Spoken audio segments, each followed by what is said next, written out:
안녕하세요. 사무이 유튜브 채널 구독자입니다. 사무이님 방송을 들은 지도 벌써 횟수로 10년 차가 됐는데 제가 실제로 겪었던 일을 제보해 보겠습니다. 저는 어릴 때 집안 사정상 7살까지 외가댁에서 자라다가 그 이후로 친가에서 살았는데 할머니 댁은 산 아래에 있는 학교를 끼고 언덕에 지어진 집입니다. 풍수지리를 잘 모르는 제가 봐도 할머니 댁은 위치가 그다지 좋은 곳이 아니었습니다. 산을 깎아 만든 곳에 주택이 들어선 동네라 집 바로 뒤에는 낮은 동산이 그대로 남아있었죠. 할머니 집은 할아버지가 살아생전에 직접 지으셨는데 많이 오래되고 낡은 주택이었고요. 그렇게 친가에서 지낸 지 3년쯤 되었을 때 전 그 집에서 처음으로 귀신을 봤습니다. 새벽에 화장실에 갔다가 물을 한 잔 마시고 방에 가서 할머니 옆에 누웠는데 그 순간 이상한 소리가 들리더군요.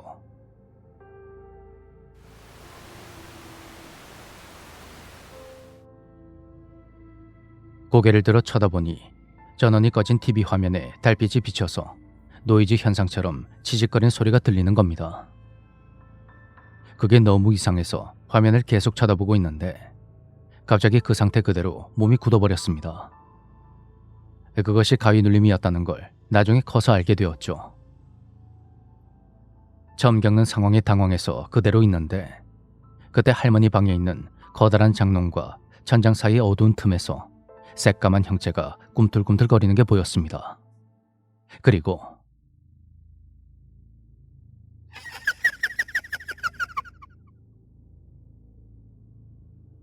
그것이 소름 끼치게 웃으며 제가 누워있는 쪽으로 확 다가오는 겁니다.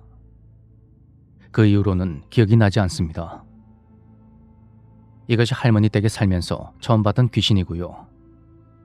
또 한 번은 여름에 청마루에서 잠이 들었다가 가위에 눌리면서 눈이 딱 떠졌는데 그때 천장에서 낯선 남자의 얼굴이 뚝 떨어진 적도 있었습니다. 시간이 흘러 제가 고등학생 때는 탈선을 해서 방황을 하며 속된 말로 양아치 짓을 많이 했는데 늘 새벽에 집에 들어가곤 했습니다. 하루는 할머니와 여동생이 큰 방에서 자고 있었는데 누군가 마루를 저벅저벅 걸어오는 발소리와 함께 불투명한 유리로 된 미닫이 문 앞에서 일렁이는 사람 그림자를 봤다고 합니다. 할머니와 여동생은 당연히 저인 줄 알고 절 불렀는데 아무 대답이 없었던 거였죠. 이제 본론으로 들어가서 꿈 이야기를 해볼까 하는데요. 할머니는 제가 성인이 되고 나서 췌장암 투병 중에 돌아가셨습니다. 이걸 다행이라고 해야 할지 모르겠지만 암 진단 당시에 이미 말기 상태였는데 많이 아프지 않다고 하셨습니다. 할머니도 상황을 받아들이셨는지 스스로 떠날 준비를 하셨다고 하는데 병원에 입원하셨을 때도 편하다고 하셨습니다. 할머니 집은 본체와 별채가 따로 마련된 구조였는데 제가 18살 때는 별채로 나와서 혼자 지냈습니다. 그날 밤에 누워서 산모님 라디오를 듣다가 저도 모르게 잠이 들었는데 눈을 떠보니 기분 좋은 찬 공기가 불어오면서 해 뜨기 직전의 상태로 밝아져 있었습니다. 그런데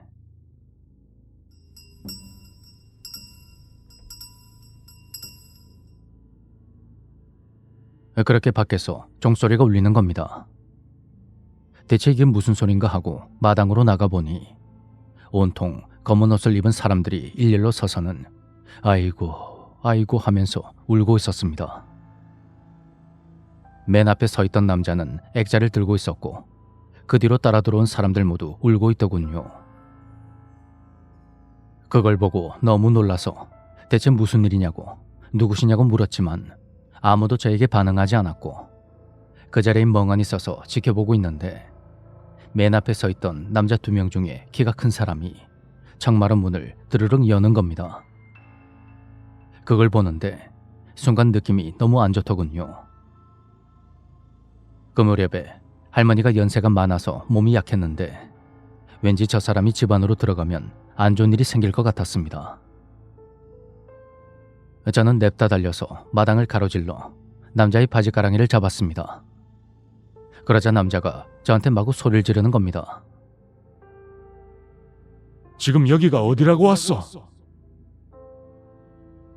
그 목소리가 마치 천둥처럼 사방에 울렸고 전 울며불며 매달렸습니다. 안 돼요. 할머니 지금 데려가지 마세요.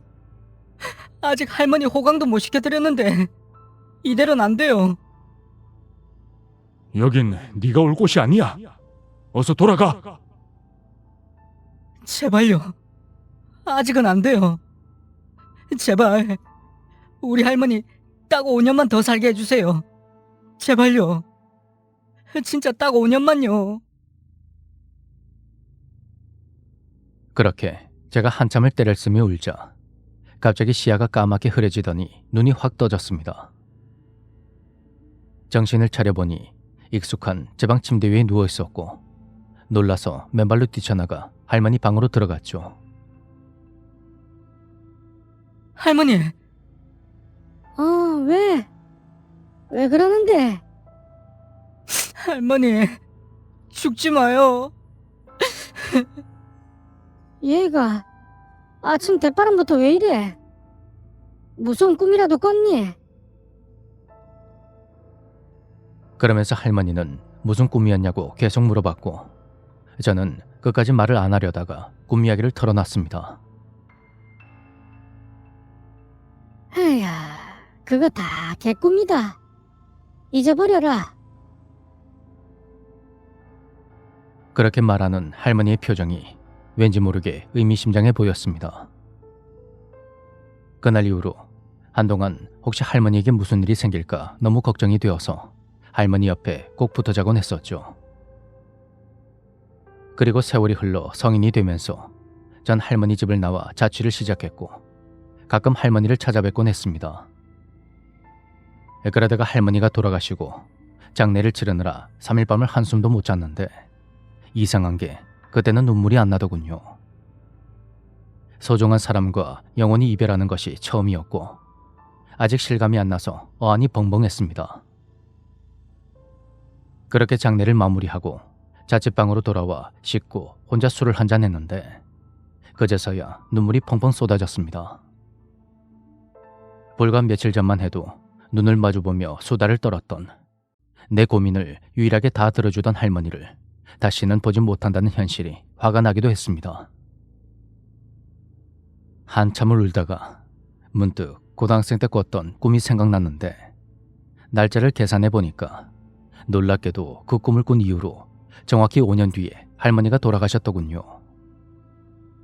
그 꿈이 여전히 너무 생생해서 컴퓨터 앞에 앉아 꿈에 들었던 종소리를 찾아봤는데 알고 보니 그게 상여 종소리였던 것입니다.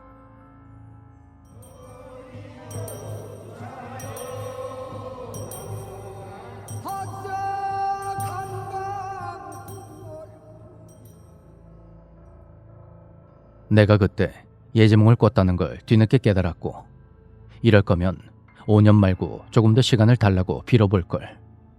돌아가시기 전에 맛있는 것도 많이 사드리고 할머니랑 여기저기 여행도 다닐 걸. 그런 어리석은 후회가 밀려왔습니다. 내가 일이 바쁘고 할머니가 아프시다는 핑계로 그 흔한 찹쌀 도넛 하나 못 사다 드린 게 그렇게 가슴이 아팠습니다. 할머니가 돌아가신 후로도 저는 주변 사람들과 관련된 예지몽을 2번이나 더 꾸었습니다. 제 동생이 빚 때문에 안 좋은 선택을 했던 날, 동생이 제 꿈에 나와서 펑펑 울면서 그러더군요.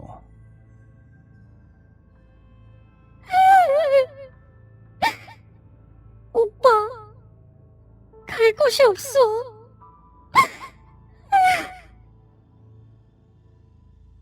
또 아는 형이 죽는 꿈을 꿨는데 잠에서 깨고 나니 기분이 너무 나쁘고 하루 종일 불안한 겁니다.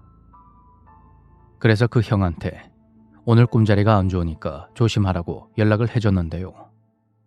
놀랍게도 형은 퇴근을 하고 집으로 가는 길 횡단보도에서 신호위반 차량에 부딪혀 죽을 뻔했다고 전화가 온 겁니다.